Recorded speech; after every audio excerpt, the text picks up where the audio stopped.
Assalamualaikum warahmatullahi wabarakatuh. Selamat siang semuanya.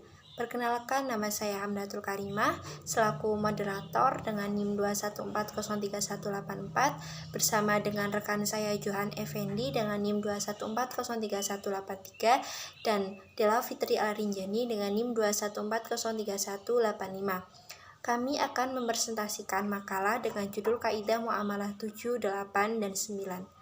Sebelumnya saya ucapkan terima kasih kepada Bapak Suprihanto Sasugiarto selaku dosen mata kuliah Qawaid Fiqhiyah dan teman-teman semuanya yang telah menyempatkan untuk menyaksikan video presentasi kami. Untuk selanjutnya yaitu penyampaian materi yang akan disampaikan oleh rekan-rekan saya. A. Pokok kaidah fikih muamalah ke-7.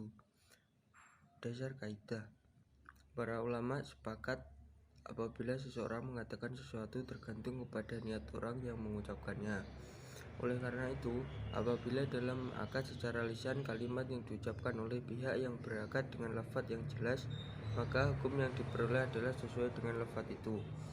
Tetapi manakala suatu akad terjadi suatu perbedaan antara niat atau maksud si pembuat dengan lafaz akad yang diucapkannya, maka yang harus dianggap sebagai suatu akad adalah maksudnya selama masih dalam diketahui. Oleh karena itu, jika dua orang mengadakan suatu akad dengan lafaz memberi barang dengan syarat adanya pembayaran harga barang itu, maka akad ini dipandang sebagai akad jual beli, karena si akad yang terakhir ditunjuki oleh maksud dan makna dari si pembuat akad, bukan akad pemberian sebagaimana dikehendaki oleh lafaz. Kaidah fikih muamalah ini diturunkan dari kaidah Asia. Segala perkara tergantung dengan maksudnya. Niat sebagaimana mungkin tercermin dalam kata-katanya tetapi tidak berlaku dalam urusan akad-akad kebendaan. Artinya khusus dalam kasus akad kebendaan, maka makna penting niat sebagaimana dikaidahkan dalam kaidah pokok tidak berlaku. Apa yang dipentingkan dalam bentuk keluar dari akad itu sendiri. Dengan demikian, kasus akad kebendaan menjadi kasus pengecualian bagi kasus-kasus dalam bagian niat. 2. Penerapan kaidah fikih muamalah. A. Lembaga sosial. A. Memberi bantuan darah kepada para penderita sakit kekurangan darah dengan pembayaran seharga 10.000 per cc. Ini harus diartikan dengan akad jual beli, bukan tabaruk. B. Seseorang si A memberi hadiah baju kepada si B, tetapi dengan syarat si B membayar baju itu 100.000, maka transaksi ini harus diartikan akad jual beli, bukan tabaruk.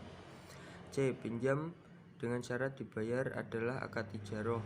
Apabila ada seseorang berkata kepada orang lain, saya pinjamkan mobilku ini dengan pembayaran 50.000 rupiah untuk kamu pergunakan hari ini. Kemudian orang itu menjawab, saya terima, maka akad ini adalah akad ijarah dan bukan akad i'arah. Itu materi ke-8. Dalil Al-Quran Surah An-Nisa ayat 29. Bismillahirrahmanirrahim.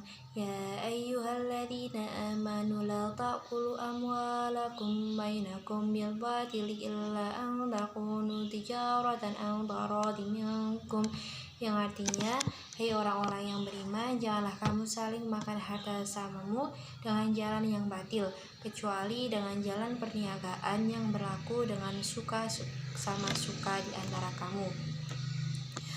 Maksudnya adalah, apabila dalam berinteraksi salah seorang membatalkan akadnya, maka batal pula apa yang ada di dalamnya. Kata batal dalam bahasa diartikan dengan batal, lawan dari sah. Kaidah ini bisa dengan rumusan seperti apabila sesuatu yang muatnya batal, maka muatannya juga batal.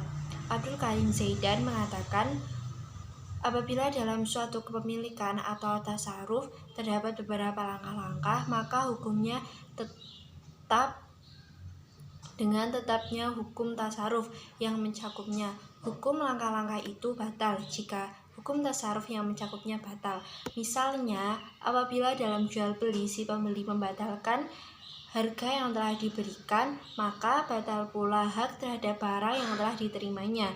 Begitu pula apabila dua orang mengadakan akad jual beli, kemudian kedua belah pihak membatalkannya, maka batal pula kewajiban dan hak yang harus dilakukan dan diperoleh oleh pihak yang berakad jual beli tersebut. Untuk penerapan kaidah muamalah ke-8, yang pertama, apabila si pembeli membatalkan harga yang telah diberikan, batal pula hak terhadap barang yang telah diterimanya. Kedua, apabila si penyewa barang membatalkan harga sewanya, batal pula hak pemanfaatan barang yang telah ia terima. Ketiga, apabila dua orang mengadakan akad jual beli, kemudian kedua belah pihak membatalkannya, batal pula kewajiban dan hak yang harus dilakukan dan diperoleh oleh pihak yang berakad jual beli tersebut. Dan yang terakhir yaitu akad jual beli dapat dibatalkan oleh si pembeli dalam masa khiyar, baik khiyar majlis, khiyar syarat, dan juga khiyar aib. Pokok kaidah fikih muamalah ke-9, hukum perantara yang ditetapkan berdasarkan kepada hukum yang dimaksud. 1. Dasar kaidah, dalil Al-Quran. Pada Al-Quran yang terdapat pada surah Al-An'am ayat 108. 2. Dalil hadis Rasulullah SAW. A. Hadis Rasulullah yang diriwayatkan oleh Malik bin Anas dari Maimunah binti Sa'ad. 2. Hadis Rasulullah yang diriwayatkan oleh Bukhari dari Amir radhiyallahu an. Kaidah fikih ditetapkan berdasarkan kepada hukum yang dimaksud wajib, maka perantaranya wajib pula. Wasilah adalah perantara atau sarana untuk menyampaikan sesuatu. Dalam hal wasilah, pendapat Ibn al-Rifa'ah membagi ke dalam 3 bentuk. 1. Sesuatu yang pasti namun membawa kepada yang haram, maka hukumnya haram pula. Yang kedua, sesuatu yang pasti tidak membawa kepada yang haram, namun bercampur kepada yang haram, maka dilakukan penutupan.